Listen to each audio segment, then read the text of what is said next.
ரோஹிணி அந்த செக்க கூட எதுக்கு மனோஜ்? அவங்க அங்க இருந்ததுனால ஆசை தீர பார்க்க கூட முடியல. இப்பயாவது பாத்துக்கிறேன். கொடு, கொடு. இந்த நீ ஒரு முத்தம் கொடு. எதுக்கு மனோஜ்? வேண்டாமே. இல்ல இதனால நம்ம வாழ்க்கையே மாற போகுது. நீ பண்ணிதான் ஆகணும். நீனா தனியா எவ்வளவுதான் பண்ணுவா. ரோஹிணி பரிமாறேன்னு சொல்றான்ல, விடு. ஐயா என்ன அரிசி வேகவே இல்ல.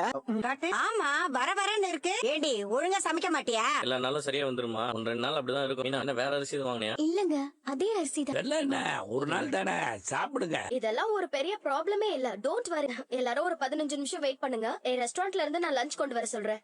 ஸ்ருதி நல்லா தம் போட்ட மட்டன் பிரியாணியை கொண்டு வர சொல்லு. என்ன அதெல்லாம் ஒண்ணும் வேணாம். பழகுறதுல தயிர் இருக்குது, அதே எல்லாரும் ஊத்தி சாப்பிட்டுக்கலாம். டேய், என்னால தயிர் சாதம் சாப்பிட முடியாது. எனக்கு மட்டன் பிரியாணி தான் வேணும். உனக்கு வேணா வெளில போய் சாப்பிடுறேன். எல்லாரும் தயிர் ஊத்தியே சாப்பிட்டுக்கலாம். உன் பொண்டாட்டி ஒழுங்கா சமைக்காம இருக்கிறதுக்கு நாங்க எதுக்கட தயிரோட சாப்பிடணும்? ஒருவேளை தயிர் ஊத்தி சாப்பிடணும் ஒன்னும் குறைஞ்சு போயிடாது. தயிர் எடு. என்னாச்சு மீனா? எல்லாம் தெரிஞ்சு நீ எப்படி கேள்வி கேக்குறல? இதெல்லாம் உன்னாலதான். என்னால உண்மையை மறைச்சிட்டு நிம்மதியாவே இருக்க முடியல.